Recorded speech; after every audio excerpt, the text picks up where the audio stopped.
Good evening, everyone.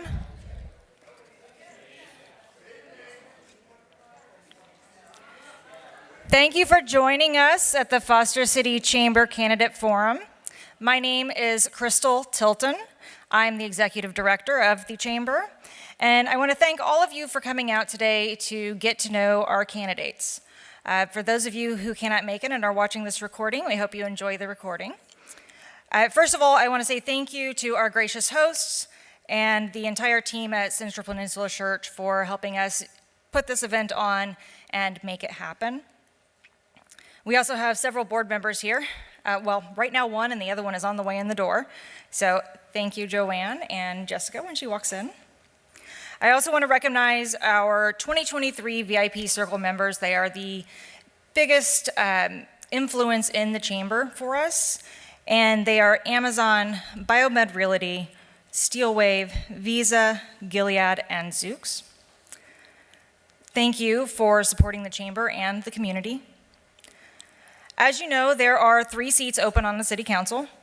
We have 5 candidates here in the room with you, and we want to maximize your time here, so we're going to make this part very, very short. The Foster City Chamber of Commerce holds candidate forums with a clear purpose to educate and inform voters. We do not endorse candidates, but provide an opportunity for voters to make informed decisions by hearing from them directly. All questions have been submitted by the public before midnight yesterday. Any questions we do not get to will be provided to the candidates so they have the opportunity to submit an answer in writing that will be distributed with the recording. This event is designed to ensure that you, the voters, have all the information that you need to make a well-informed decision on Election Day. Now let me introduce our chamber member, tonight's moderator, Ephraim Cheever. Ephraim is the co-owner of the Training Center, a martial arts self-protection school for youth and adults located in Foster City over in Beach Park Plaza. Through the center, he and his team also provide corporate, school, and house of worship security training and assessments, as well as nonprofit youth programs. Ephraim has been in law enforcement for over 15 years and has served as his union's vice president for 4 years. He is honored to serve as the moderator for tonight's debate and looks forward to serving the community of Foster City even more in the future. Ephraim, take it away.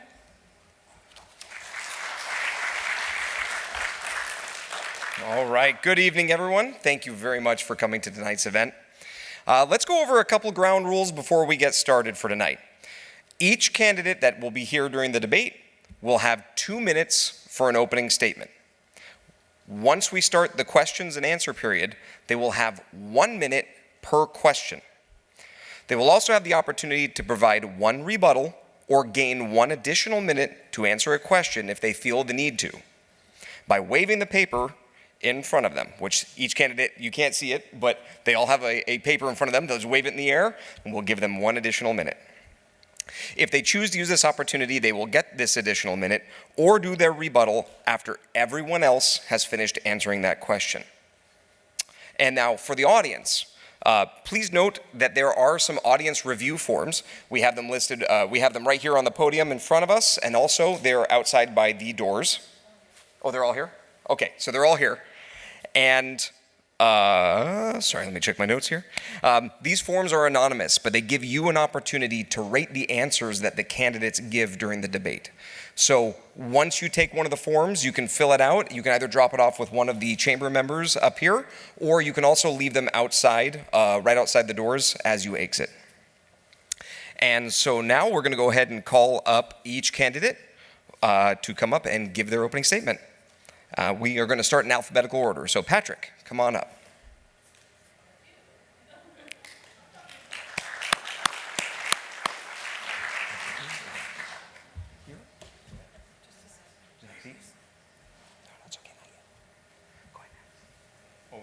Can we do the opening statement here?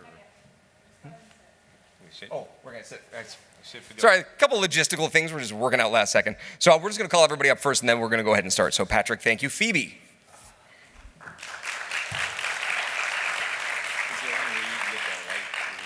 Risha.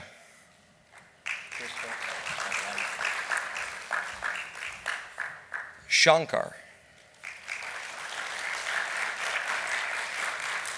and Susie.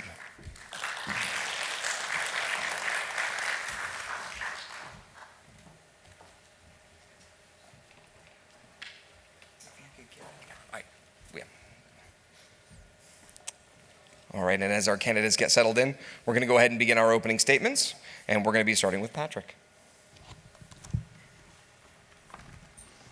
Testing. Crystal, I want to thank you, and I want to thank the Congregation Church here for hosting this event. It's a great opportunity. First of all, I wanted to let you know I am Patrick Sullivan. I'm the current mayor of Foster City.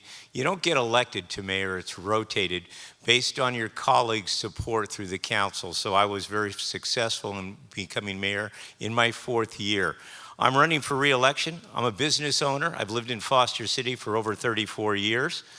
I believe in balancing the budget. In 2020, we didn't have something like this event because we were doing it over Zoom. So this is a treat to be here with live bodies and people. I've been on the council. I've been a chamber member since 1992. I'm a real estate broker on Liberty Realty Investments. I spent 10 years on the Park and Rec. And also chaired that. My first job here in Foster City was the judge for the dog costume contest, if you can believe that. My goal is, my mention is leadership, now politics. It took me a longer time than most to get here. I believe in public service. One of my quotes is, public service is the best work of life. I'm honored to be here tonight because I want to share with you later my vision for Foster City, not only for the next 4 years, but hopefully beyond that. We're in a pivotal time. Foster City is over 52 years old. 1971, we incorporated. 1971 was the first year they changed the law that you could vote at the age of 18. And guess what? I was voting at 18, my first time and first opportunity. So it's important to participate in your community. And I am very pleased to see this audience out here today and also the people on Zoom, because this is a greater audience than sometimes I see at City Hall. It's hard sometimes. Leadership, not politics. We're a nonpartisan council. We're there for the public. It's important that your voices be heard. I'm honored to have known that we've got the levy on time and on budget, and that we've approved a rec center, which I was challenging because it was a little over budget. Thank you.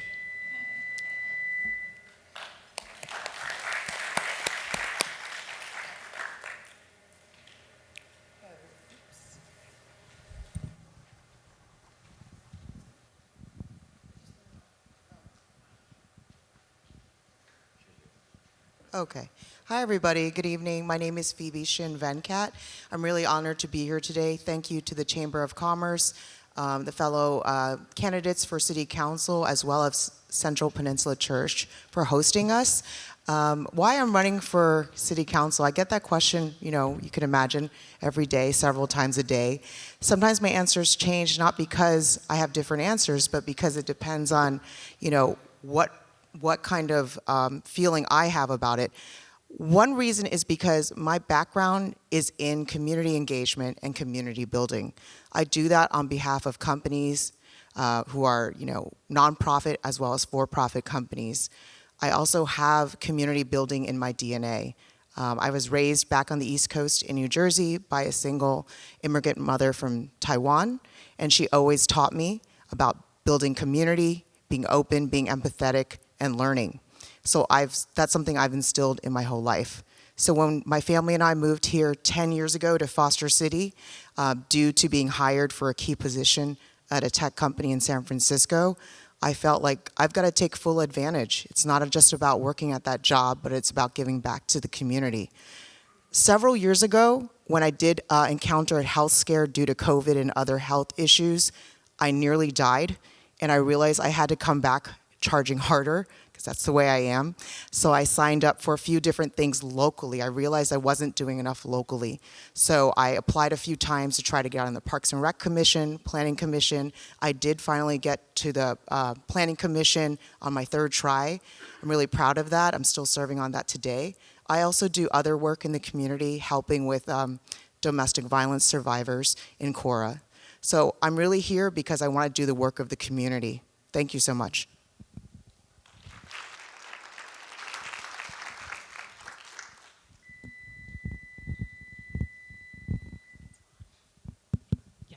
Thank you, Phoebe. First of all, thank you, Crystal, and thank you, Foster City Chamber of Commerce, for scheduling this opportunity for you all to understand and hear directly from the candidates. And thank you, Crystal, for your door-to-door outreach for this event. My name is Richa Awasthi, and I'm a Foster City resident for over 22 years. Me and my husband have raised our twin children here who have now started college, so we are brand new empty nesters. I have been very active in the community, from volunteering in schools to city committee to serving as council member and mayor. During my tenure with the council, we made a positive impact on a number of things. We had balanced budget every single year, and we completed the levee project, which is the largest infrastructure project in Foster City's history, to timely and under budget completion, which is unheard of in public sector. I served the city and represented the city in many regional boards, such as ABAG, Commute.org, to name a few. I also served in our consolidated fire board, which gave me an insight to an opportunity to contribute to the safety aspect, which is one of the key pillars of my platform. I also served on Education Foundation Board. Professionally, I have more than 20 years of experience in technology, business, and finance, which has added value in my service to the city. Foster City is at a critical juncture.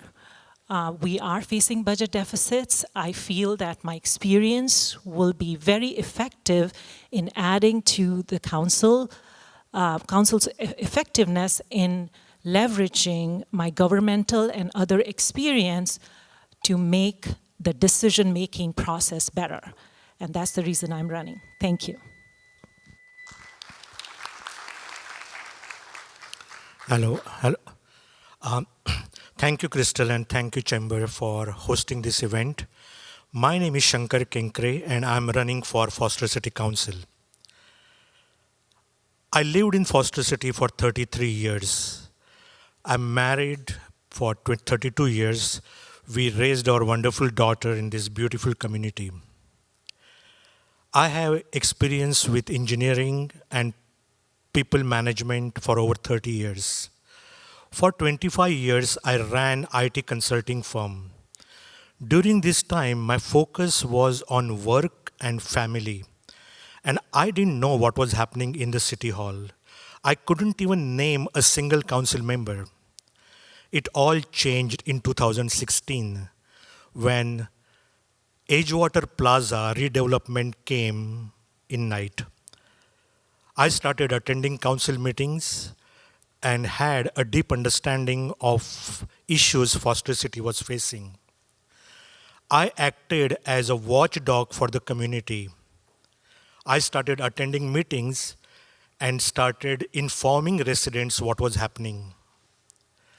When there was a need, I united the community and led a group of volunteers towards the common cause for the betterment of the city.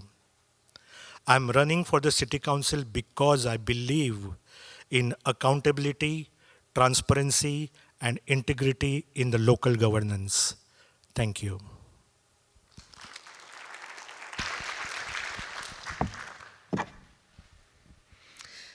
Good evening. Thank you, Crystal and the Chamber of Commerce for sponsoring this event, and thank you for the Central Peninsula Church for this beautiful place to have it.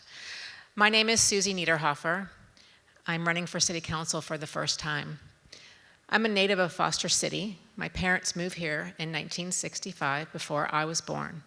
I grew up here. I went to Audubon and Bowditch.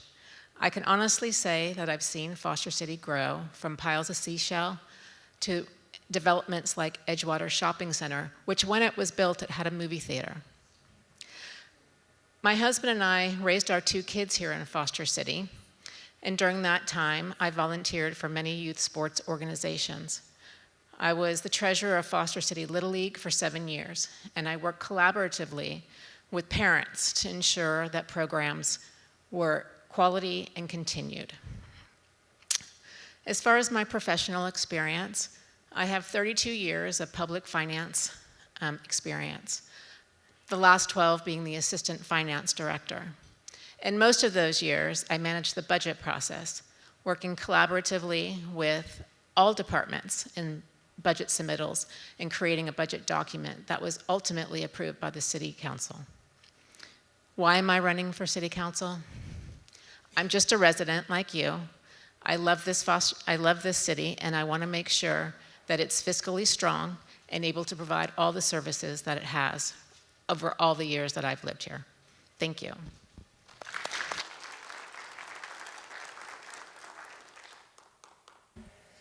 Thank you very much for your opening statements. And before we continue, we just want to make a general announcement to everybody in the audience and on stage that if you have any cell phones, please make sure that they are turned on to silent and put away so that they don't disturb the event at all. Thank you. And with that, we're going to go ahead and begin the Q&A portion.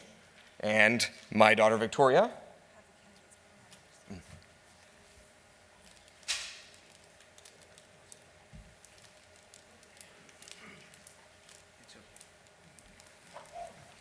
And we're going to go ahead and begin the Q&A period. So, my daughter Victoria will be handing off the questions.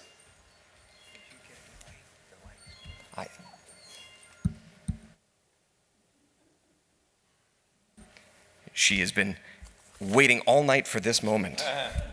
All right. So, our first question, and we're going to begin with Patrick.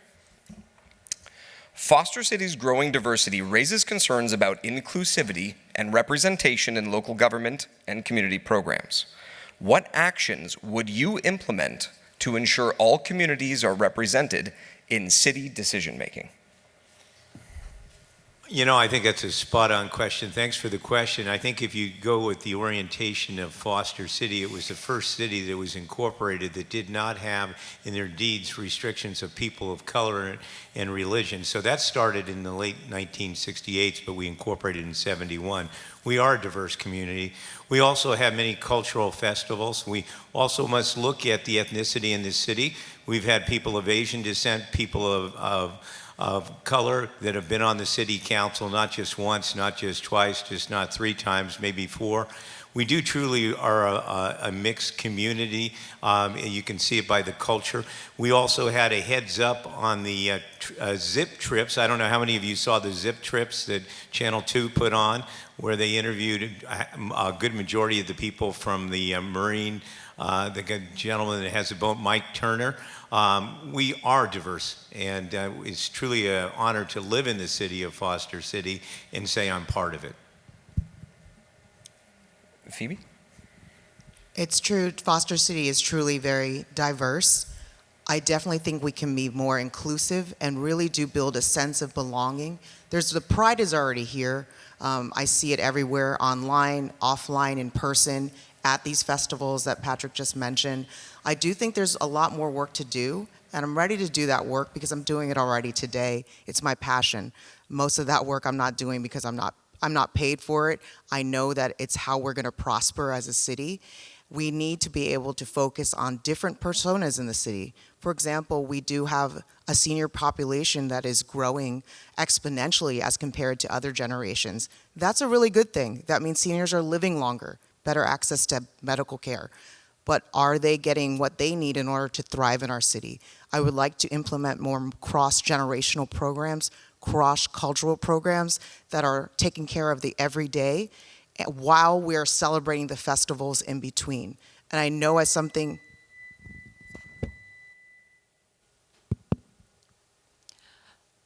I agree, Foster City is very diverse. Like I said, I moved here 22 years ago, and since then I have seen the diversity only grow. I have seen city being very inclusive, very accepting of different cultures, ethnicities.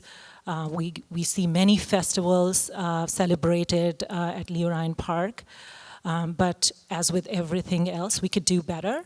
I think we could encourage more representation in city commissions and committees, encourage more diverse candidates to apply and learn the process, get engaged in the local government. As part of this campaign, as I'm knocking on doors, I see that as an opportunity to help those who are not as included in the government process to understand and get interested and be a part of the community in that manner. So that's one way. We could make an attempt to, oh, thank you. Is this a problem? Look at the panel. Look at our previous council. Like, one beautiful thing about Foster City is beautiful. It's nature's gift, plus the people. We are so inclusive and we are so accepting people. We are diverse community. And yes, we need more representation on the council. It will come through the education. We need more women to come forward. We never had any council where there were more than 2 women. Hardly we have. So I would like to see a council where we have 5 women running the show. I look for that opportunity someday. Okay, thank you.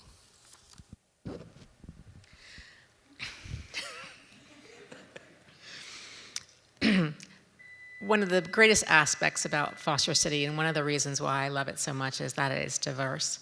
But as everybody has said, there's still more that we can do.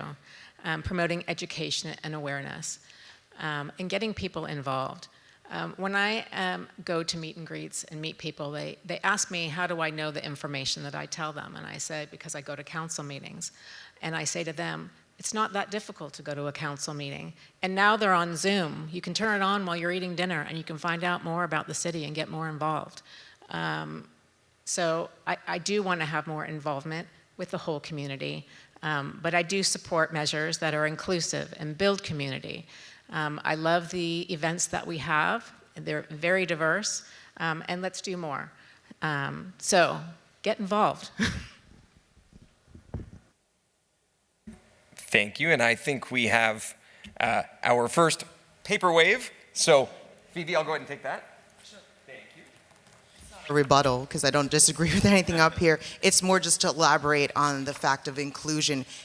Diversity here seems to be almost natural. We're attracting people from all around the world, right? People stay here for decades. That's wonderful. We want to keep that, keep going. On a parallel track, we must be very intentional with our inclusivity. So while we have these festivals and other things that we are so proud of, to keep those, we really need to be intentional, as I mentioned before, thinking about what are the ways that people already brought together naturally. Something like arts and culture. So many of the seniors and youth I work with and young adults, they're all brought together by art. Maybe we have different listening styles, for sure we do. Different museums and things we like to go to, but that's a great way to bring people together.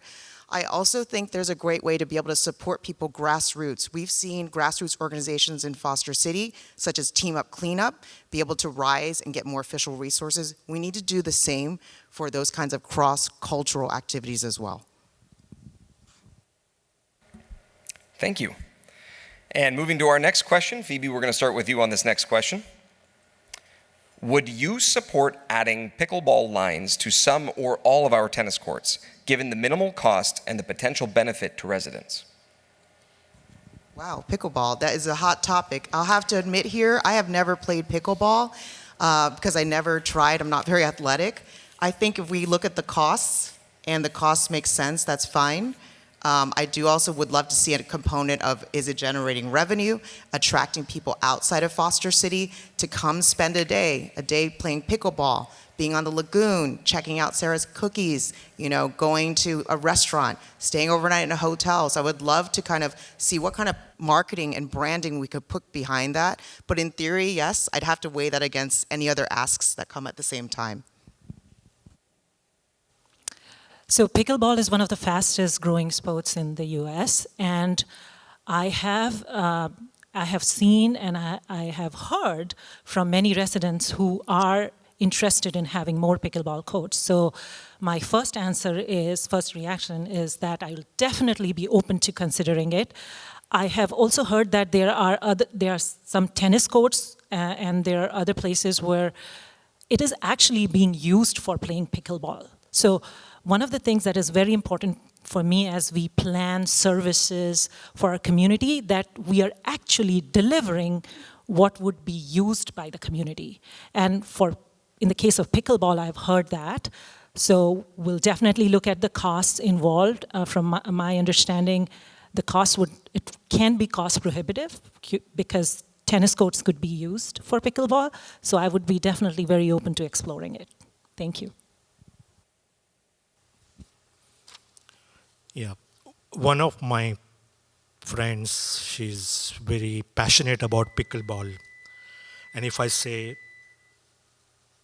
any negative answer to this, she will kill me. So yes, but in all seriousness, pickleball is fast growing sport.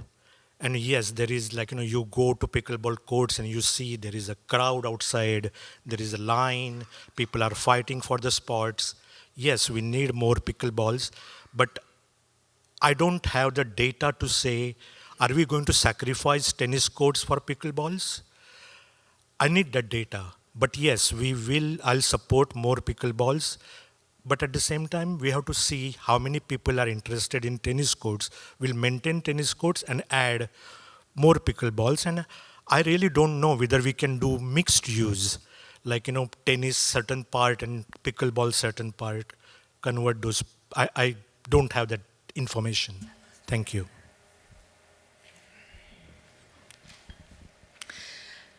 So I have a pickleball racket. I bought one for my husband for Christmas 2 years ago, and I don't think we've ever used them. So I don't know anything about pickleball, but I know it's fast growing. I know that there are some avid tennis players out there too. So I would need to understand the difference between a pickleball court and a tennis court and get that information to see if they can be mixed use. I would like to get those groups together to discuss that. But I would support it if it all works out. I would support any new recreation program that is for the community that works for everyone. Just like the new cricket courts over in Sea Cloud Park. Shankar and I discussed that. Could it be some kind of mixed-use field? I don't know because I'm not quite sure about how cricket works. But I would love to see something like that happen. So yes, I would support cricket courts, but I would need more information and talk with tennis players as well. Thank you. Well, we just passed a budget for the rec center. Why not pickleball? I remember over 15 years ago, my neighbor Rosie Banks and her husband Mark were really into pickleball, and I didn't know what the heck pickleball was. This is a great opportunity for the community to come together and find a way where whether we can get Visa or whether we get Zook or whether we can get some local neighborhoods to find a way to pay for it. This is a great opportunity to get the community. We're going to do a parks master plan. That's 20 plus parks. It's a great opportunity to get to know your neighbors and find a way to pay for it so government doesn't have to do it. I'm in favor of pickleball. Think about it. We got the Rotary that were out there fighting for the bocce ball courts on our rec center. By God, they got it. So yes, let's work together. Thank you. Marisha, this question, we're going to start with you on this one. Residents have expressed concerns over youth on bikes not following the rules of the road, not wearing helmets, and speeding on electric bikes. How should the city address this? Yeah, so I've heard the same. I think the city needs to have a balanced approach on adding more restrictions and rules and balance that with safety.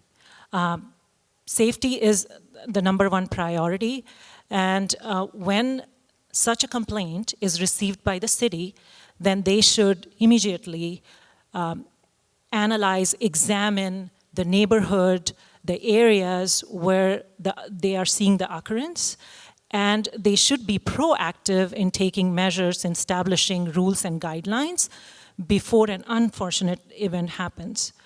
As an example, while knocking on doors, one of the residents requested a stop sign where they live because it is by the school and they have witnessed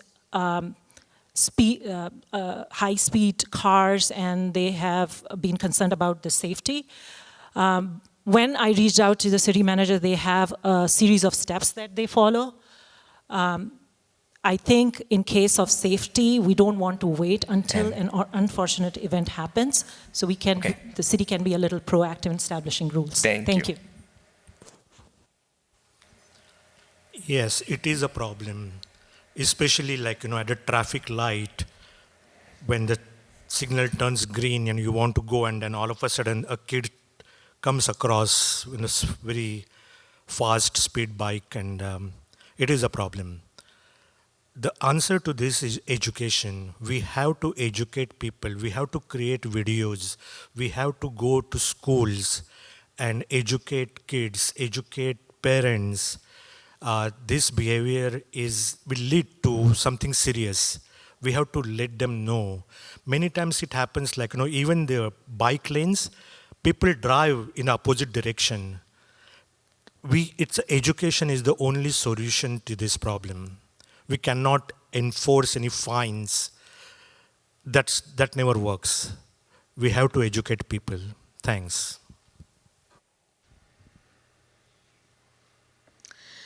So I'm going to ditto that. Education, education, education. I think that there should be,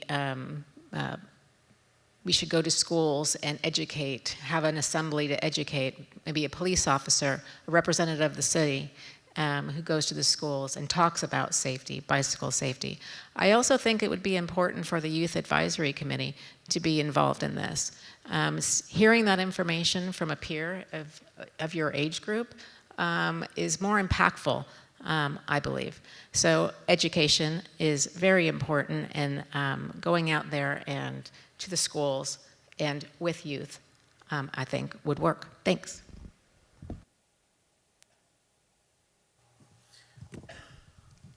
Well, if I had a dream, most of the traffic in the morning is mom and dad taking their kids to school. I live right next to Bowditch School. Kids are riding on the sidewalk, they're riding all over the place. It's not safe. If I really want to talk about safety, we got to find a way that the streets are safe to begin with. I think it would be pivotal if we had an opportunity. The kids had the opportunity to ride their bikes safely to school, but at the same time have an opportunity that some of the kids that come from San Mateo to take a bus. When I was on the Park and Rec, we work with the police department always on bike safety. But it's more than safety. There is no bike lanes really that they can ride their bikes on. They're riding their bikes right on the sidewalk because it's too dangerous in the street because there's so many cars taking their kids to school. So safety first. And time. Thank you. I think we also need to change the lens that we look at this from. It is a problem, but kids are kids. Their brains are still forming. That doesn't mean they get excuses. Obviously, they need to continue to be educated. At the same time, we are the adults driving the big 1 to 2 ton vehicles. It is our responsibility to be responsible. And no matter how much education we apply, it's very hard to be able to hold people accountable. I think that's why we do need things like protected bike lanes. The more we can show that that works. Now, what I would suggest is maybe putting protected bike lanes in areas that we are seeing near misses. We would need to gather data on that. The more near misses are real accidents that are happening already, and be able to put a protected bike lane there, see how that is impacting, and then be able to apply that, because they're not cheap to do that. But I don't think we want to cheap out on the safety of anybody in our city. So I think we need to focus on making sure we're the ones responsible. All right, thank you. And we're going to start our next question with Shankar. How will you maintain your independent voice from your political endorsers and political pressures to vote your conscience on important council matters? I do not take any donations from super PACs or special interest groups or corporations. My endorsements come from people that worked with me, they value me. And when they value, they know I'm independent thinker. I'm not going to be under any pressure to vote the way they want me to vote. I have not taken endorsement from anybody who I have not worked with or they don't value my opinions. Thank you.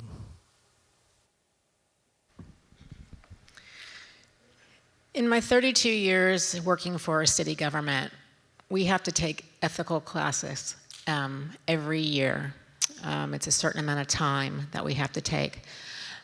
So I'm well trained in ethics and what it means, and not taking anything from people that could be seen as a bribe or such. So I'm very sensitive to that issue, and I believe that I do have my voice that can speak up at council meetings, and it's not anybody else's voice behind me. So, thank you. You know, thanks for the question. And I think it's more than monetary things. I don't want people to get hung up on money here, and I don't take any money that's going to influence me, period, too. When I look at 2020, when I finally won office, I came into a city, this was COVID, and people, they had just hired a city manager, and I was getting a lot of feeling that people didn't support the city manager and was kind of destroying the city. But it was important that whole council had supported that person that they felt. So I was coming into a lion's den, so to speak, that they wanted to make sure that that city manager was successful. So it almost took me 6 months to a year to convince my colleagues through a civil way to figure out that that person was not the right fit for the city. So leadership is beyond the people that get you elected. It's beyond money. It's doing what is the common good for the people of the city. Well, I'm almost 50 years old, born and raised in New Jersey. I haven't deviated from my values yet, and I don't plan to be doing that whether I'm elected or not. I am someone who will stand up for the values I believe in. Many times, they may not be popular ones. So someone donating money to me, PACs, and yes, I have accepted money from PACs, as well as individuals, families, friends, neighbors, people who believe in what I do. If someone can be bought by $50, then I worry for them.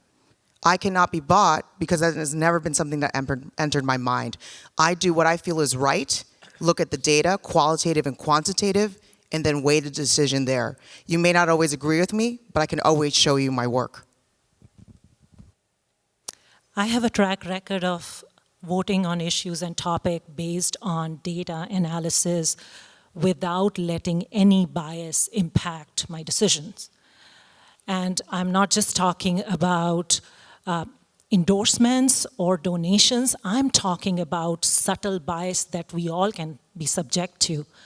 I'm very confident, and I have demonstrated that I have the ability to look at any issue from a 360-degree view and not let myself get influenced or biased by emotions, by whether someone likes me or not.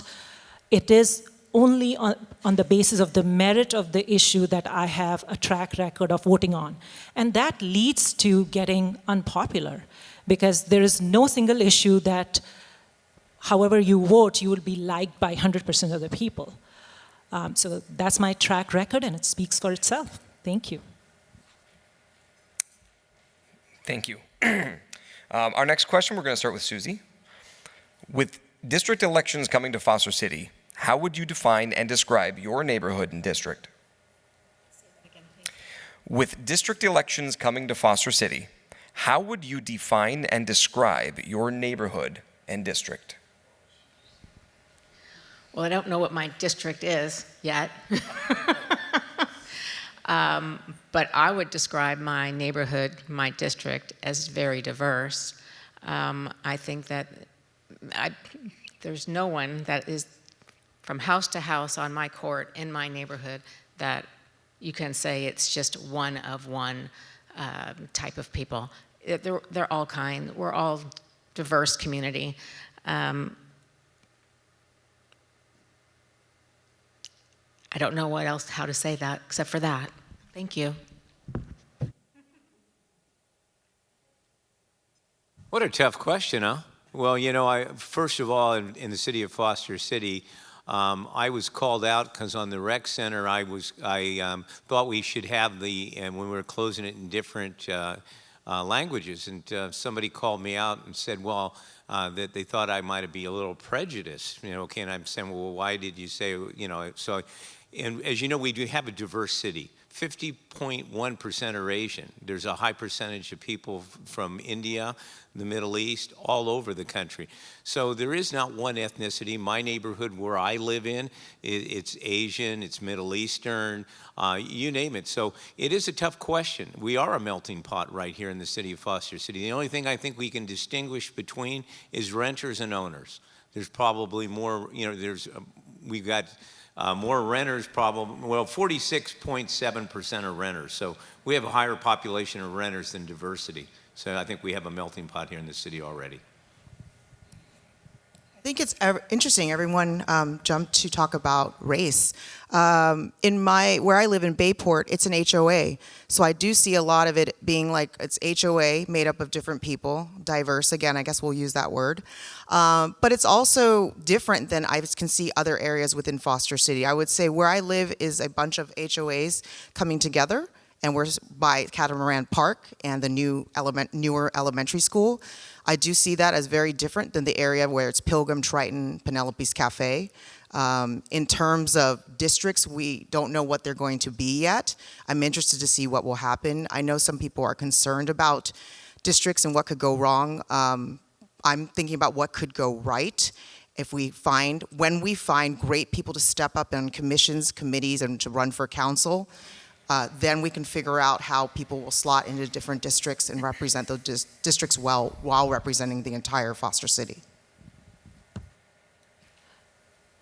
My neighborhood is also very diverse in terms of diversity of age groups, so different demographics. So there are younger families with young kids. There are older, retired families. There are people like us, me and my husband, kind of brand new empty nesters.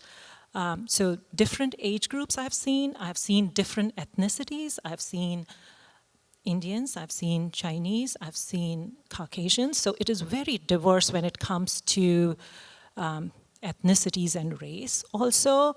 And I like to think that diversity is really at an individual level. Like no two individuals are alike in terms of how they think, in terms of how their perspective is on certain issues. And we see that in the community that I live in as well. There is diversity of opinions and thoughts, but I've always found my neighbor. Time. Thank you. Yes, my neighborhood as diverse as anybody else's. The entire Foster City is diverse. District elections are good. They are good for big cities. Foster City is not for district elections. Show me 3 neighbors in the city who have some commonality. We don't. How are you going to divide districts? And how, people who don't understand district is they are going to divide city into 5 sections, and we all are going to vote for our section. So there will be a councilman from our section. We'll have opportunity to vote for him or her every 4 years. So 5 people are going to make decision for my life, and I have choice of making election for only one. How is it democratic? I'm against district elections. Thank you. And thank you. So, for our next question, Patrick, back to you. Do you think the city should invest in more mixed-use developments to support both residential growth and commercial viability? Absolutely. But before we get involved in that, we've got 2 issues. We've got an issue of a shortage of water and a shortage of electricity. The last electrical thing that we approved was the Bay Meadows Gilead. With the vacant buildings that we have in Foster City, as you know, the RHNA numbers, we don't have any guarantee that those places are going to be built, but the proposals is apartments, and they're studio and one-bedroom apartments. While we have the commercial buildings, because of COVID, more people are working at home. The commercial, I'm a commercial broker for 30-plus years. So I think you're going to see mixed-use situation. The unions are already working with smaller commercial buildings and mixing retail with residential. I think it's a great opportunity. It can build on the community and give an opportunity to meet your neighbors. How many of you people, what I did during COVID, I had dinner in my garage. And you know why I did? I had my door open, talking to my neighbors. Thank you. That were We already have mixed-use developments. If you look at Plaza View area, it is already residential on top of retail, but it's very empty, right? Penelope's is doing great, and I'm happy for them. There's a State Farm agent there and a couple other shops that are thriving. But in terms of the other parts of it, it's not thriving. So I would like to focus on making what we have very viable, and I know that's easier said than done. It will take tight partnership between City Council, city staff, the to-be-hired city deputy city manager who will be responsible for economic development, as well as the Chamber of Commerce and its board. So let's take the businesses we currently have, how can they thrive more? Take businesses that are struggling, try to attract new businesses. That's where the marketing and the branding come back in. What are we trying to offer as Foster City? And attract people and retain businesses. So the land use conversation is an important conversation to be had in Foster City. We have a couple of parcels that clearly have an opportunity for evolution and vitalization. When we are having land use conversations, we should consider some of these factors. We should think about our infrastructure. Our infrastructure is aging. We have water and other pipes that are getting more than 50 years old. We should look at traffic impact, we should look at the impact on our schools, but the most important thing that we should look at is our community's sentiment. What is it that our community is open with when we are discussing land use changes? Are they open to mixed use? Have they concerns about mixed use? Then what are some of the ways we can educate them and bring up to speed on what city needs to be done? An important criteria to consider is also being able to maintain local control. Thank you. Yes, I don't think that is a question anymore because mixed use is the need of the time. If you talk to people, like I have been talking to many people, I have attended many council meetings, people want more retail, more opportunities for restaurants. At the same time, the landlord wants more housing, more condos. So how do we deal with this situation? So having the mixed use is the win-win situation. I think that is the way to go. Any new development that comes to Foster City, it has to be looked at for the mixed use. Thank you. So there is a housing's a big topic right now. I do think that mixed use would be a way of resolving two birds with one stone, if you don't mind saying that. We do need more retail in the city, but not just to have it, a place where it can be seen and used. You know, there are stores here in Foster City that you don't see because there's no signs up, and so people don't know that they're there. So there needs to be more marketing, more information to the residents to know where these places are. And housing, building the housing that we need to meet RHNA numbers, could solve the other issues. So mixed-use development. Thank you very much. Patrick has requested an additional minute, so Patrick, go ahead. Yeah, just kind of a rebuttal here. We need workforce housing. We're not building housing. We're building one-bedroom and studio apartments. That's not going to help teachers. That's not going to help chiropractors. That's not going to help a salesperson or a hairdresser. We need to figure a way to have outside sources. A developer, when you tell them they need to build 15 to 20% affordable housing, they're only going to build studio apartments. We have the Trident over there in Foster City, which the city owns. We had large one-bedroom places. It took us months before we rented them. We had to reduce the rent. They were talked for school teachers, for firefighters. We got one school teacher, one firefighter. We have to work with the developers, with the state, and maybe outside sources. I want to see workforce housing. I want to see family housing here. So again, I'm a little more passionate about this because we're not doing it the right way. Building studio apartments and one-bedroom apartments is not helping the community. It's only warehousing And people. time. Thank you. Thank you. And Phoebe, for our next question, do you support or oppose the 10192 Direct Connector project proposed by the San Mateo County Transportation Authority in Foster City and San Mateo? Ooh, spicy. I did get the chance to go to one of the community listening workshops, I think early in the spring, about the 10192 connector. I don't know if everyone's aware of that, but they're thinking of adding additional lane to help alleviate some of the traffic. While I'm not outright opposed to it, I do think we need to focus on transit, getting more transit across, and not adding necessarily more individual cars. And also maintenance, making sure that the infrastructure to support the current traffic and anticipated traffic, plus the transit options, are there.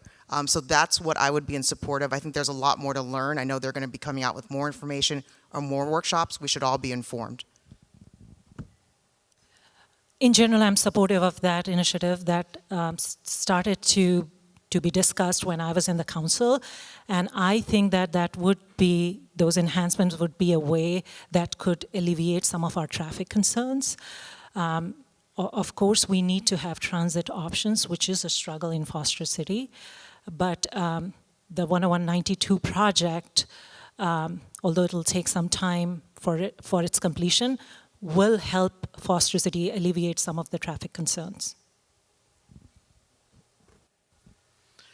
Yes, while I support 10192 project, it is just a temporary solution.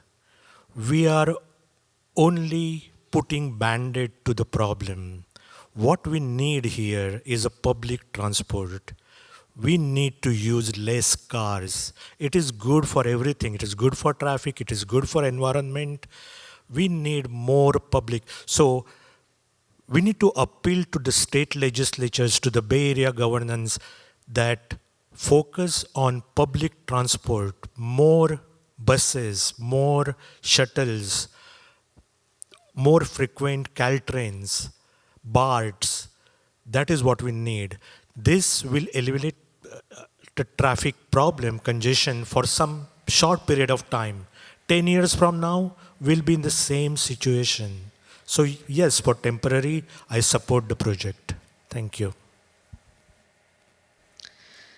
So I would have to learn more about the project, but in theory, I support it. I was one of those people who commuted, and coming into Foster City is just awful. But I don't think that, I agree with Shankar, I don't think it necessarily solves the problem.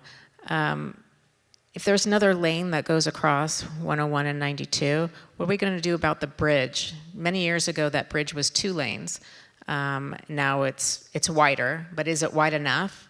When there's an accident on the bridge, that just causes a backup. So I need to learn more about this project because I don't think it's the total solution to the traffic problem. And I agree that we do need more public transportation, buses, and at least to get you to the train station in San Mateo.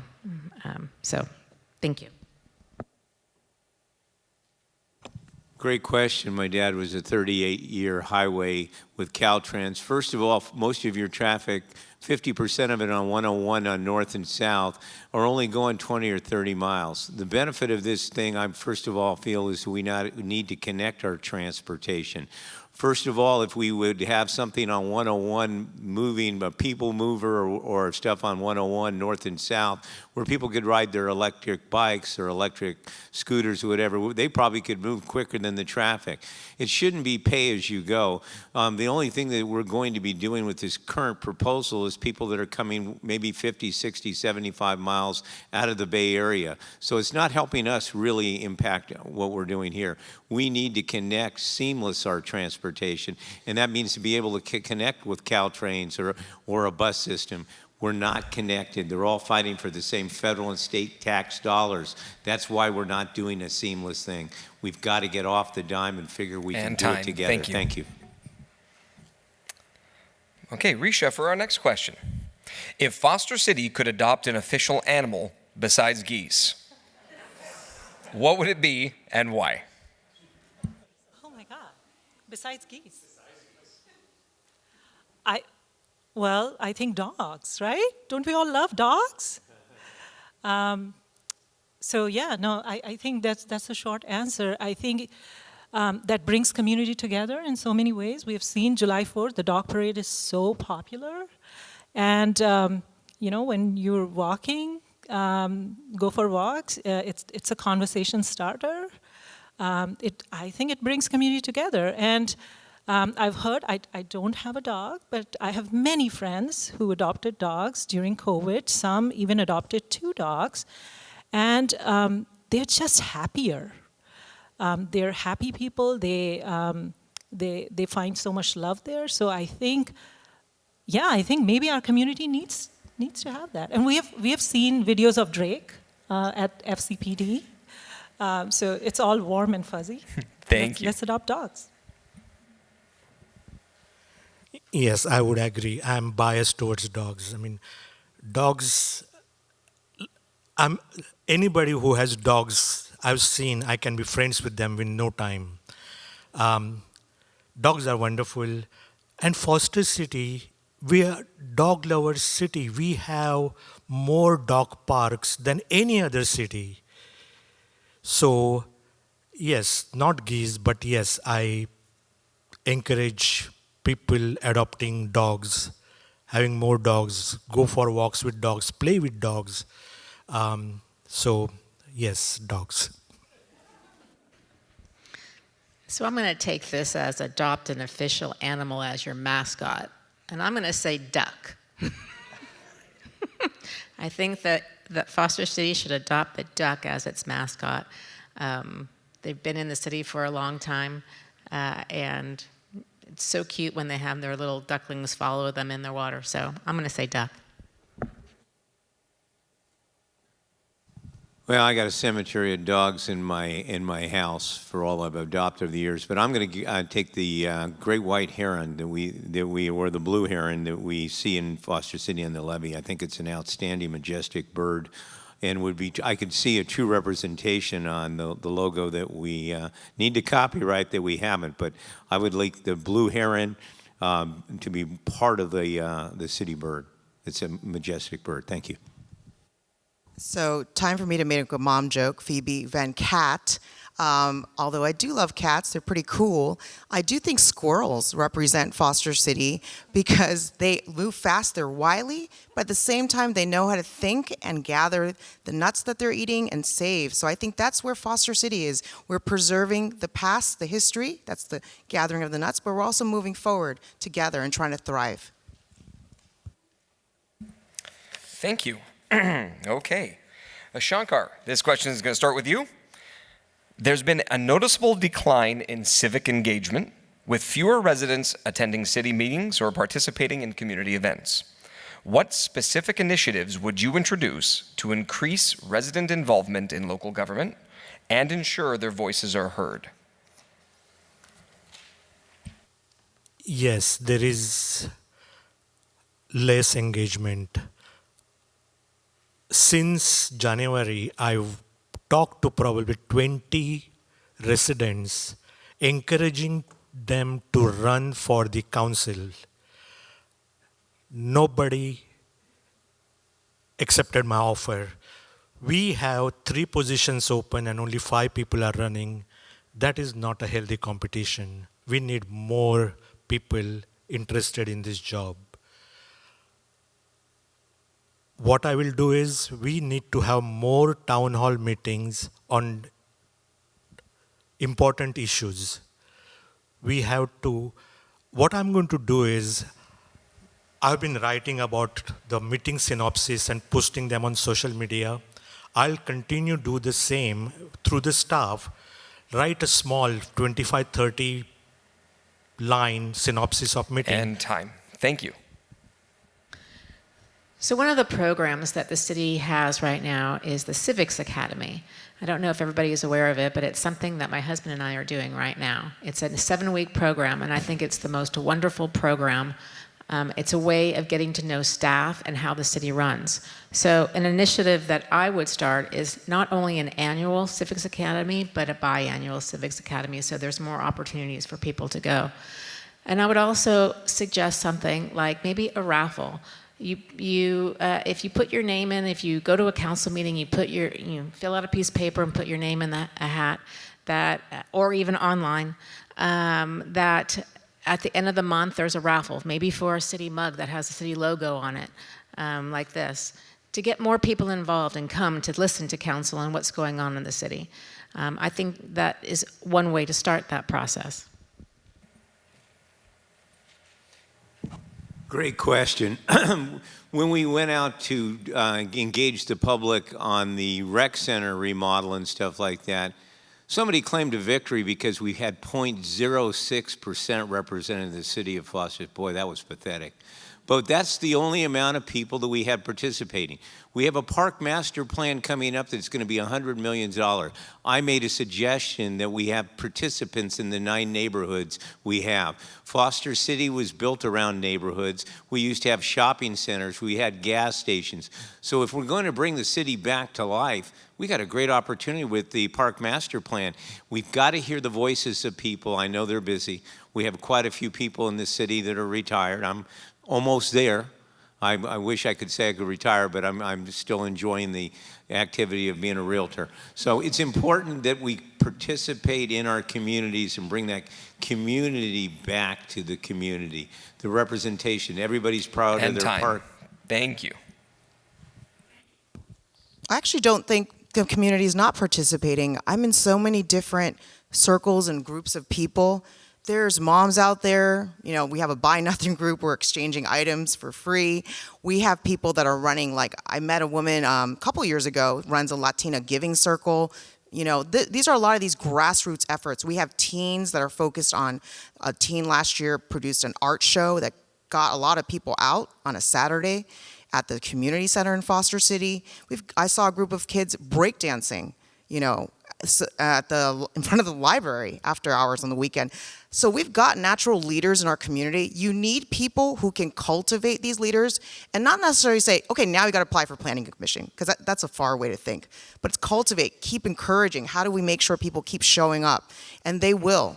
I am someone who's already working with youth. I have a high school intern helping me out on my campaign, as well as people in college. So I'm trying to reach different generations. It's not that it's easy work to do. Thank you. I definitely think that we have an opportunity for more engagement in our community. There are some of the ways we can do, so we can have more events like summer days that celebrate the uniqueness of Foster City. For example, the rubber ducky races was very popular, so bringing back an old tradition and giving it a new look, common things that can bring the community together, that could be one way. We could also look at events such as food trucks that we have on Wednesdays. We see a lot of community coming together those days. We can, in order to support our businesses on Foster Square, we can have a small little event. City can help plan an event there where we are also supporting our businesses that are there. We need to reach out as a council, as city staff, to community members from different ethnicities where they are. There are different WhatsApp groups that they are part of. So meeting people where they are. Thank you. Okay, Susie, for our next question, what specific actions would you take to address the structural deficit?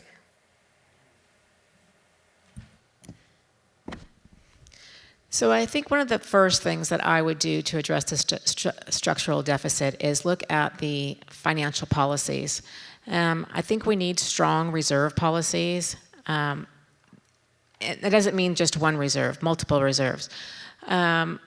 So that would be the first thing that I would do, is look at policies and make sure that they're strong. Then I would look at expenditures. There's one way to balance a budget. It's either increase revenues or decrease expenditures. I would look at the expenditures side of the budget and make sure that we are tightening up as the best we can. Then I would start looking at new revenue sources. The city has general fund is funded with about 60% of property tax. The rest are little portions of transient occupancy tax, business license tax, fees, and so forth. I would look for new revenue sources. And I'm out of time, so I can't tell you what they are. Thanks.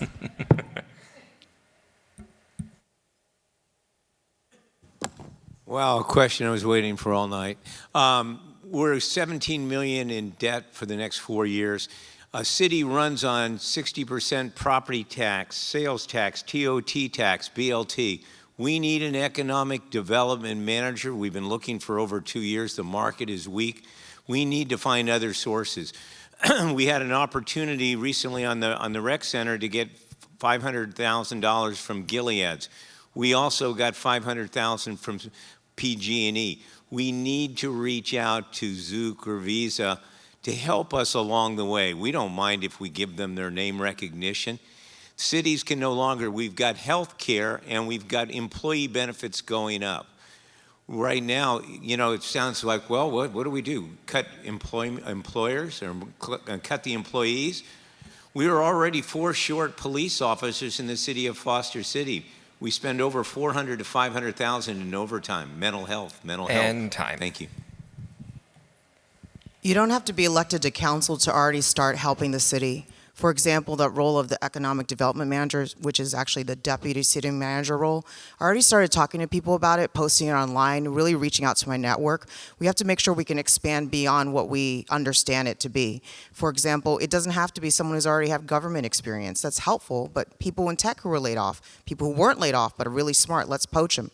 So that's one thing. Another thing I want to focus on is finding new revenue sources, attracting new businesses. An AI company relocated from San Francisco to Foster City, I think earlier this year, and they made a big announcement. I thought we did that in conjunction with them. We didn't. They did it on their own, which is great. They gave us great publicity. How do we now start rebranding ourselves as, hey, maybe this could be the hub for similar companies like that? Bring your tech buddies here, right? And in terms of the local small mom and pop businesses, we need to really focus on making sure they can thrive and they don't have a reason to leave Foster City. So the first step of managing fiscal deficit is to acknowledge the problem. Our deficit for 24-25 is looking at close to 6 million. It'll grow to 9.8 million in 28-29. Our reserves in 28-29 will be diminished to 15 million. Think about it. We are prone to have an earthquake. What would happen if we have an earthquake? By the time we'll get the FEMA grant, we'll already run out of $15 million. So the ways to address fiscal deficit is to acknowledge the problem and put together a plan to streamline our operations within the city. Look for new ways of attracting revenue, supplemental revenue, economic development, and achieve operational efficiencies. Raising taxes, in my opinion, is a lazy way to address the deficit. I would never support that. We can look at TOT. So Foster Cities... And time. Thank you. Yes, it is a problem. Balancing budget is a process. The council meets with finance and the city manager 3 or 4 times in a year, and they go through the line by line and see what can be done. Yes, we can raise our revenue, but it is not going to happen immediately. It will take some time. So what can we do immediately is exactly what we do when we miss our bonus check. We don't get increment. We don't stop eating. We stop going to fancy restaurants. We postpone our vacation plans. That's what we need to do. We need to learn to say no. We need to meet with the staff, go line by line expenses, and say, can we postpone that to the next year? What can we do? Exactly what we need to do is what we do at home. So that's my And answer. time. Thank you. Patrick, we're going to go ahead and start with you for our next question. Please explain the benefits, as well as drawbacks, if any, of converting Foster City into a charter city. Well, I'm going to say I've studied it a little bit. As you know, the city of San Mateo is a chartered city. Why are we putting it back on the taxpayers? A chartered city, one thing could do is put a transfer tax on real estate. I'm not, why are we doing that again? It creates a lower barometer for utility and parcel taxes. Come on, let's stop taxing people. Let's figure a way of working with the community. So I'm going to say I'm not totally against a chartered city, but there's more negative things about a chartered city. What it does is the ability to bring under the barometer of Prop 13. So under the barometer of 13, we protected the senior citizens, and of course I'm one of those right now myself, to keep your property taxes at a certain level. I can see that changing. So I am concerned more goes back to economic development. I'm And not saying time. I'm opposed to a charter city. Thank you. But right now there's more negative than positive. A chartered city is a tool. So if you have a nail you're trying to hammer and the chartered city is the right way to do it, then you can do it. For example, Anaheim in Southern California is a charter city because they have Disneyland there and there are specific tax mechanisms they could take advantage of. So we need to make sure that we're not just have a hammer in place looking for nails, that we actually have nails in place that we are trying to nail down. So I'm neither in favor nor against it because I don't know what the use cases would be. And I want to understand the pros and cons of those use cases first. So it really depends on the reason why we are looking at charter cities. If we are looking at charter cities to avoid housing laws, that's a different conversation than looking at charter cities for other reasons. Some of the considerations that we need to think about are, what would it take for Foster City to become a charter city? What are the costs involved? We'll have to write our own charter. How much more staff would we need? How much would it cost? And what would we give up? Will we be giving up state and federal grants? And what do we get in return if we go that route? So far, I haven't seen a strong rationale of going for charter cities, but this is definitely an area of conversation that we can have. What are the reasons we are looking at, and what will it get us? The basic for charter cities is something called home rule, which is defined by the state. State says that as a small community, as a small city, as a small town, you know better how to run your city. So you can have that charter. So on top of the state laws, you can define your charter. That doesn't mean that we are going to lose federal or state grant. We'll continue having those grants. Charter city gives us little autonomy to do business the way we want it. So if those are the options, if state is telling us to do this, why can't we do it? I want to explore that option. 25 cities in the Bay Area out of 100 are charter cities. If you look at many books about future governance, they talk about charter city. If this is our future, might as well embrace it right now. And time. So I come from a charter city. The city that I worked for was a charter city. This is a general law city, which means that you have to follow the laws of the state. That doesn't mean that a charter city doesn't have to follow the laws of the state, but it has its own charter. So it gives it more flexibility, what you can do, and what you can do for your community. You don't have to, it can be more flexible than general law.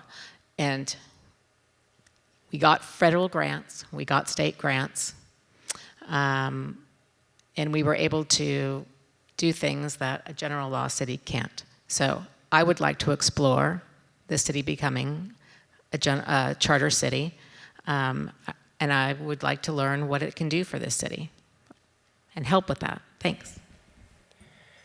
Thank you. And Risha has requested an extra minute. Yeah, so one of the things I would add when we are thinking of charter cities is that the state legislature and constitution grants autonomy when it comes to municipal affairs to charter cities.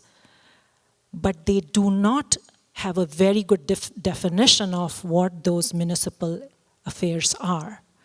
And that was the reason I was saying it really depends on our goals and objectives, on why we want to go the charter city route.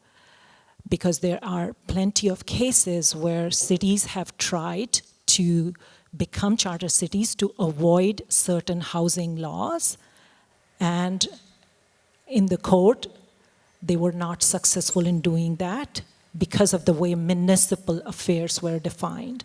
So that is an important aspect to keep in mind, in my opinion. Thank you. Phoebe, to start our next question, what will you do to bring the community together? Ooh, I love this one. My whole background is in community engagement, community support, UX, which is user research, listening, and research. So there's many things we can do. Like I mentioned before in a previous response, having those day-to-day kind of moments to bring people together.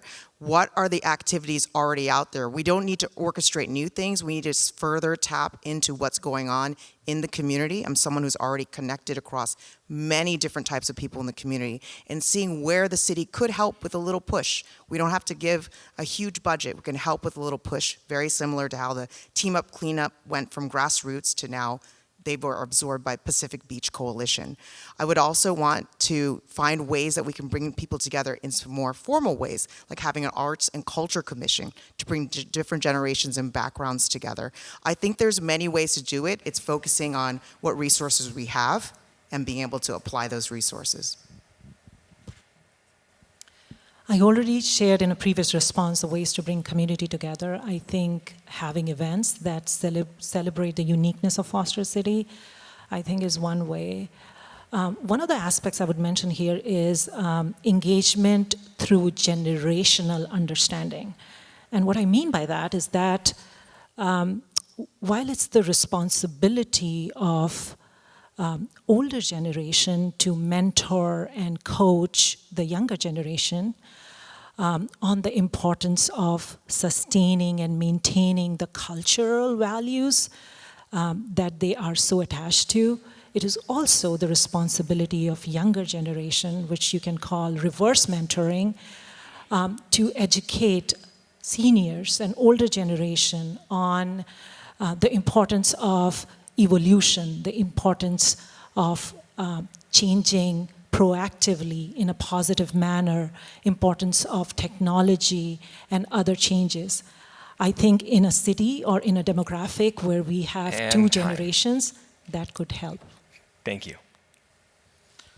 Foster City already has many things going. For example, summer concerts, we have summer days. What we can do is many people don't come to these events, Foster City event. There are many people out from outside they come. What we can do is we can encourage block parties. If city can sponsor, for example, neighborhood 1 block party, 1 month, neighborhood 2 next month. If we can keep doing that, we'll have more encouragement, more people will come. Another thing, while talking to people, I found there are many, for example, bridge. There are many bridge groups They play amongst them. Why can't we just combine them? Just have a bridge session every Thursday or every Friday. So all those people who are playing the game in pockets And will time. come together. Thank you. so much. So I'd like to support and promote more cultural events in the city, but I'd also like to work more collaboratively with community organizations to find out their insight and what they believe would bring community together, and then promote those events that they bring forth with their insight. So I think it's about, again, education and about marketing and letting people know what events are out there and what they need to be a community, continue being a community. What a great question. I think of what happened with the Zip trips. Mike Turner owns Marine Duffy Electric Boats in Foster City. The interview with him gained him a lot of notoriety all around the Bay Area. People came out to take a boat ride. We need to have more dragon boat racing, kite surfing championship, maybe pickleball tournaments. I had a dream that fish market was closing. They thought I used to get my mail at the fish market. I ate dinner there 5 nights a week. I would have loved to bring that fish market over here on the water. We need a good restaurant. We need a good restaurant that's affordable for people too. There's one in Sacramento called the Yard House. I don't know if anyone has been to it, but it's an outstanding thing. We need more cultural festivals. God, it would be nice if we had more than just one 4th of July, wouldn't it? People from all over the Bay Area come to Foster City for the 4th of July. So this is what we need to do. We need to work with the neighborhoods. We need to work with the companies around. And ZooX is here, autonomous vehicles in Foster City. Wow, I even took a ride in one. Thank you. Time. Thank you. Risha, for our next question. The Foster City Code of Conduct was repealed in 2022.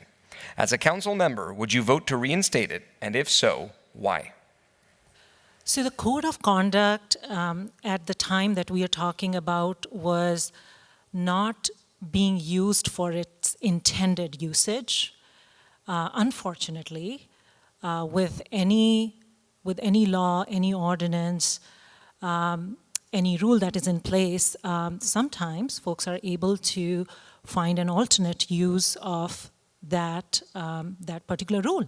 And that is exactly what was happening with the code of conduct. And it was increasing the costs of the city. There were, we can pull the data, there were certain members of our community who were submitting PRA requests to our city for very trivial reasons. And we can explore and get a record of who and how many PRA requests were submitted for trivial, unimportant political reasons. And that was costing city attorney money, a ton of money. Thank you. And so PRA requests are not code of conduct issue. Code of conduct was repealed because that time the reason given by the council that it was misused. And there was only one incident. There was one incident against one person. There were 13 complaints made, and that was considered as a misused. That was the whole point of code of conduct. Code of conduct is an algorithmic way of resolving the dispute. So if you think that a council member is misbehaving or a planning commissioner is not acting properly, you can make a complaint. Where to make the complaint and how that complaint will be resolved, algorithmic definition is a code of conduct. Thank you. So ultimately, there should be a code of conduct when you're at the dais at the city council. You should be able to work respectfully with each of the council members. There shouldn't be any commotion up there. It's just embarrassing. So I would support a code of conduct for all, for council and for all the committees to be respectful? What a great question. And just before I got on council, one of my campaign things, find a city manager and do a code of conduct. Well, God, they rushed and did a code of conduct. And then what next happened is we had a situation. First of all, we are governed under the state and federal law that we have a code of ethics and that we follow state law. Civility and diplomacy and respect for others is always paramount at a city council meeting. What happened with the code of conduct, I'll show you one example. They had 8 cases. In the 8 cases before I got on council, 6 of them were social media. And the average cost was anywhere from $2,000 to $5,000. It was a waste of money. When I was appointed for the council, I raised my right hand and made an allegiance to follow a code of conduct and ethics. That doesn't mean we're not going to occasionally. And since we've had, and I was paramount on making sure that the code of conduct went away, because just like some of the members, it was weaponized. And time. Thank you. Thank you. I'm so bored of this topic. Yes, I will support a code of conduct. I have been in so many different organizations, from 30 people to Fortune 5s. We all had a code of conduct. I will vote for it. Let's move on. Let's help Foster City turn the page, make some money, bring our community together, and end this and move on, because it's boring. Okay, thank you. We're going to do 2 more questions this evening before we move on to our next segment. So for our next question, Shankar, what steps would you take to help revitalize underperforming retail areas in the city? First, we need to do is hire a good economic development officer, which is a deputy city manager. That person will come with the ideas. I'm not expert on retail. I don't know how to make or attract retail business and how to make it successful. I'm not expert on restaurants. I don't know how to bring restaurants and make them thrive. I would rely on the staff. I would rely on this economic development manager to give me ideas, to give us some pointers that we can attract more businesses to Foster City. So I'm not an expert on economic development either, but as I said before, I think there's an issue with signage in the city about where some of the retail places are. I'm just going to give a prop to Eric's Deli. We had food at one of the Civics Academy one night, and they said that it was in the city, and I said, where? Where is it? Well, it's down some street. There's no signage for it except for on that street. I just think that there needs to be more signage of where the retail, in the retail shopping center, what is there? And I think that would help. But I would also rely on the economic development manager once hired. Thanks. Well, I've got a commercial and business background, a master's in business. What we really need to do is get more people mobile around the city to be able to experience different things. Restaurants, we don't really have a lot of top-end restaurants. We have to go over to Mariners Point or whatever. I think it's important that a mixed-use situation with the convenience of transportation to get people to move around much easier would be a better thing. We're also up against when Visa or maybe Gilead's or Lumnia put their own kitchens in. So when they're providing food and very good food for their employees, there's no motivation for them to go out and go anywhere else. Unfortunately, it's a theme for the employer because they get more hours out of them. So we've got to look at it, and we really seriously need an economic developer that is not a government person. If we hire a government person, they're going to look at it through the same lens. One of the problems with economic development in the past, we brought And time. Thank you. You don't need to be an expert to help others perform well. If someone comes in and they're an expert at developing our local economy, excellent. As a city council member, your job is to remove their roadblocks, advocate for them, and help build partnerships within the city and outside of the city. I know how to do that. That's what I'm an expert at, building relationships within and outside of the city.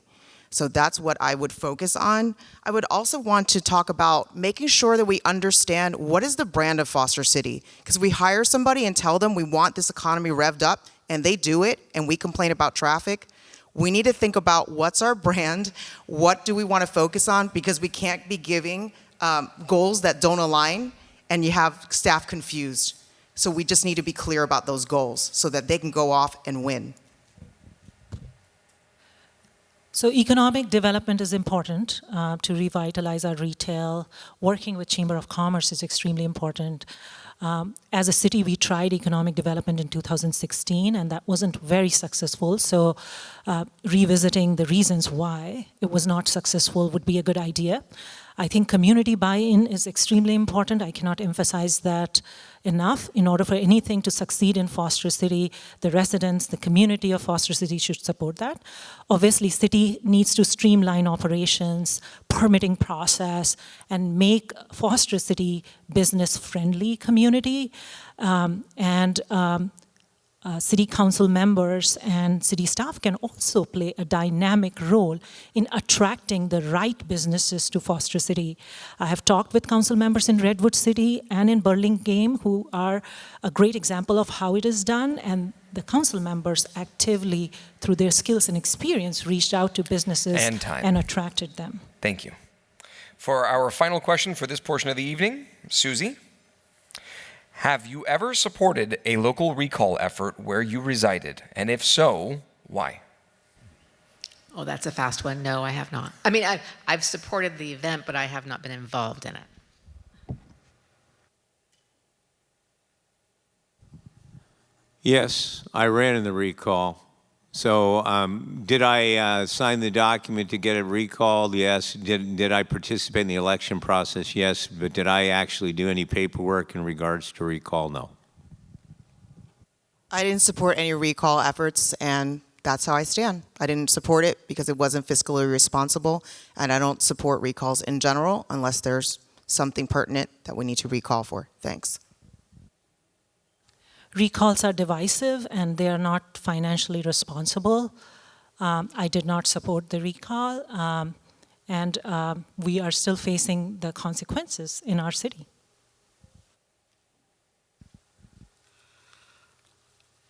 I was one of the proponents of recall, and I collated the efforts. It was not a very pleasant time in Foster City. It was tough. It was a negative campaign. It was not our choice to do it, but we had to do it. The council member at that time was abusive. He undermined public trust. We had to get rid of him. The recall was necessary back then. I wouldn't like to do recall. Recalls is negative campaign. Yes, it is divisive, but when 78% or 78% of voters agree with you, it is not divisive. They wanted him removed. So, yes, recalls I will not support, but there are times you have to do it. Thanks. Okay, that question went a lot faster than we anticipated. So we have one more question we're going to go ahead and ask. And Patrick, we're going to start with you. What ideas do you have to support our less advantaged community members who are struggling to pay rent and take care of their families? You know, I'm passionate about this, and this is a question that came up with my city manager saying that we're too rich in the city of Foster City. Well, the way we figure who makes money is by averaging things. We have a lot of people in Foster City that are retired or living on a nominal amount of money.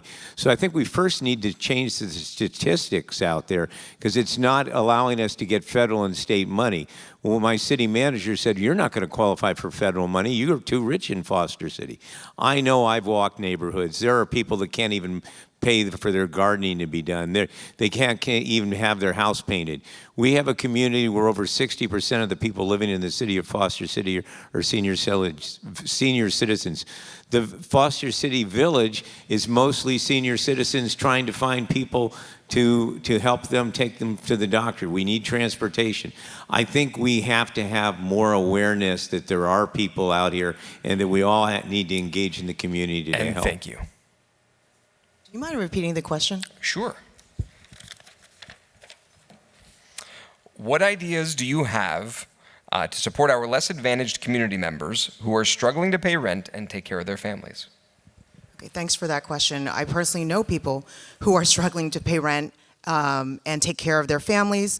I know it's not just retirees who are on fixed incomes. I know many young people, some of them who grew up in Foster City, they're going to have to think about leaving. And I think number one, before we even look at the data, we have to look at ourselves and be empathetic and understand not everyone caused the situation they're in. That's rare that that is the case. We also need to stop this division of renters. I'm a renter myself. Renters being seen as transients and don't care about our community. That's not true. I'm sure there's some people who are renters who don't care, and some people who are homeowners and don't care. We need to remove those blinders and be able to work with people. I would like to gather renters and others together to be able to hear their feedback. I know they're chatting in WhatsApp and other groups. I want to be tap into those insights so we know what to focus on and we can champion for them.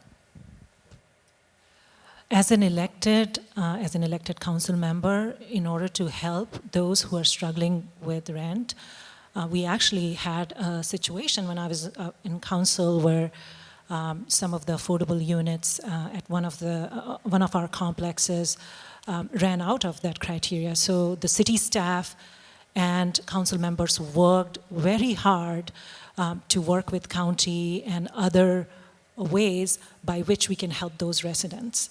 And city was able to put in some money in that direction, and we were able to get some help, and we were able to extend the rent by 1 year. So what I can do as an elected is continuing to work with the resources available to a council member, county resources, other resources, to help such residents. Yes, there are many initiatives at the county and state level that we can use. We can also appeal to many charity organizations who will and who have been doing this kind of work, so they will help. Other than that, we can think about doing some kind of a tax on, say, property transfer tax, and put that money in a fund that would help underprivileged with their housing needs. Thank you. So we have a community that's very supportive. We have nonprofit organizations like the Foster City Village that provide rides to seniors. PJCC also provides rides. We have the Rotary Club of Foster City who supports the Second Harvest Food Bank, I think it's twice a month, maybe it's tomorrow, giving out food to those who need it. We also have a wonderful housing manager in the city of Foster City who works with individuals who are struggling and helps them find places to live. So I think we have some good programs in place right now. Another program we can work on as council is, and I think it was brought up, is workforce housing. As one of our housing needs is workforce housing. 22 units is probably And not time. enough. Thank you. Make it stop. We're almost done. Thank you, Ephraim, for your help with this. We are going to go into the next segment, which is a rapid fire round led by Joanne Wu Jennings, who is with Kids Connection and also sits on the board of directors for the Foster City Chamber. Joanne, you want to come on up? So the way this is going to work is the candidates are only allowed to answer with yes or no answers. There are 12 questions, and we are going to go through them really, really super fast, get their responses, and then we will go into closing remarks after that. That'll be 1 minute. So Joanne?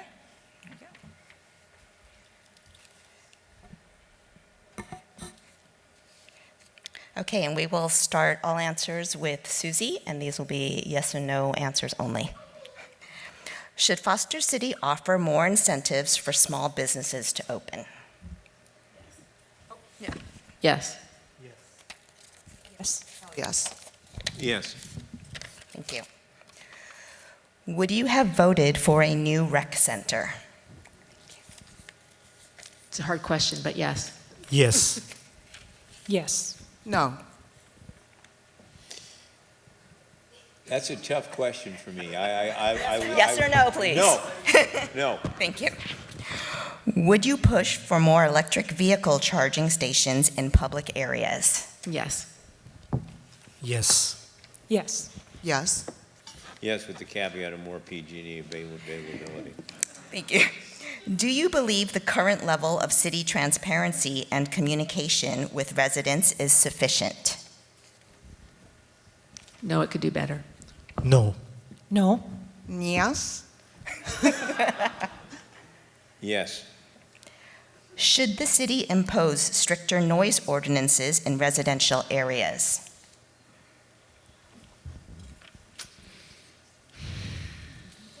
Yes. Yes. And would like a repeat. Should the city impose stricter noise ordinances in residential areas? Yes. No. We already do. It's the Yes or Proms no, Airport. please? Yes. Should Foster City explore additional partnerships with neighboring cities to address regional issues like traffic? Definitely. Yes. Yes. Yes. Yes, I've already tried it. Should Foster City invest in more public art installations?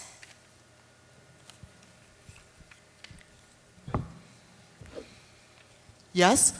Yes. Yes. Did you hear them? Can we start with Susie again? I didn't hear the answers. We had some stuff. Okay. I didn't understand the question. I don't Okay, question was, should Foster City invest in more public art installations? Such as murals, statues. If they have the budget to do it. Yes. Maybe. Yes. Art is life. Of course. Is improving traffic flow through better traffic signal timing a priority for you? Yes. Yes. Yes. Yes. Yes. Do you believe the current public transportation options in Foster City are sufficient? No. No. No. No way. No. Should Foster City implement rent control to help manage housing costs? No. No. No. Yes. No. Do you believe the city council meetings should be more accessible to the public through additional online platforms or streaming options? Yes. Yes. Yes. Yes. Yes. Do you think Foster City is adequately prepared for sea level rise and climate change impacts? That's a multi-part question, but I'll say yes. Yes. Yes. I'll say yes again. Yes. Thanks for the levy. Do you support expanding affordable housing in Foster City? Yes. Yes. Yes. Yes. Yes. All right, let's do our opening remarks in reverse, starting with Susie, closing remarks. 1 minute each, and I do have the timer on with the beep this time so you can hear it. Okay. So I'm passionate about Foster City. I have deep roots here. I believe that my experience in local government finance and my long time here in Foster City, over 45 years, brings a unique perspective and knowledge on council. I can respectfully and collaboratively work with council as I've worked with parents here in Foster City, and I've worked with staff at the city that I worked in. Thank you. I'm proud to earn the endorsement from 10 current and former council members and mayors. My campaign is for and by Foster City residents. The donors to my campaign, 80% of them are Foster City residents, raising 75% of the money. I do not take money from special interest groups or corporations or super PACs. My volunteers are not paid volunteers. I don't have paid campaign manager. All my volunteers are my friends, Foster City residents. That is the support I have from community. Thank you. Foster City is facing serious financial issues. We have a deficit, and it'll grow if we don't do anything about it and do it quickly. I have the track record of delivering balanced budget every single year I was on council, and I worked with the staff and my colleagues to deliver the levy projects on time and under budget. That is unheard of in public sector. We saved $7 million in that project. We have a rec center project coming up that you need a council member with the experience of delivering that project under budget also and address our deficit. You need someone who can hit the ground running. You need someone who has the experience of being involved in the execution and implementation of a project like the levy project. That's the reason why I'm running. That's the reason why I can add tremendous value to our council and help with decision-making process. Thank you. Thank you all tonight for your time. What I want to focus on, if elected, public safety and belonging, environmental sustainability, supporting and driving our local economy, seniors and youth, especially related to their mental health. And those are the things I want to focus on. Why you should vote for me. I mentioned before, I have a deep background in community building, peer-to-peer support that's in my DNA. I know how to reach people in an authentic way. So when I'm up here talking, it is me. It is not scripted by anybody else. I am here telling you what I think. I'm also letting you know what I don't know. And I think that my experience being on the Planning Commission helps me understand how the city works in one lens. I also have experience that's wildly different. I'm on the board of a nonprofit called CORA, Community Overcoming Relationship Abuse, that serves domestic violence survivors like me in San Mateo County. So there's lots of these different pieces that I can bring to really help Foster City turn the page and move forward and thrive together. Thank you. 2020 COVID. The first 2 years we balanced the budget because the government gave us the money to do it, and that was all across the country. So thank God for the government to help us out. I'm a business person. I've got a proven record. I'm willing to stand up for what is right. I came into a council that had a situation with a dysfunctional city manager, and I was the only one there to fight for it. I work through civility and communication. We haven't had any code of conduct violations or problems on that council, and I'm working with people that ran against me, people that not necessarily supported me. We can work civilly on that council. We need to have more creative people on that council, but most of all, we need economic development. Remember, sales tax, property tax, TOT tax are not going to balance your budget. And we need security in this town. We need to make sure that we have more law enforcement. I look forward to serving another four years. I didn't miss a council meeting in 4 years. I did take a vacation, but I didn't miss a council meeting. Thank you. Did I say that I was the beep? Sure, we'll give you 1 more minute since we're not done yet. I'll just use this minute to fact check something. Levy, the budget was for 74 million. There was a contingency for 10 million, so it was for 84 million total budget. Today, the cost of levy is about 95 million, so it is not under budget.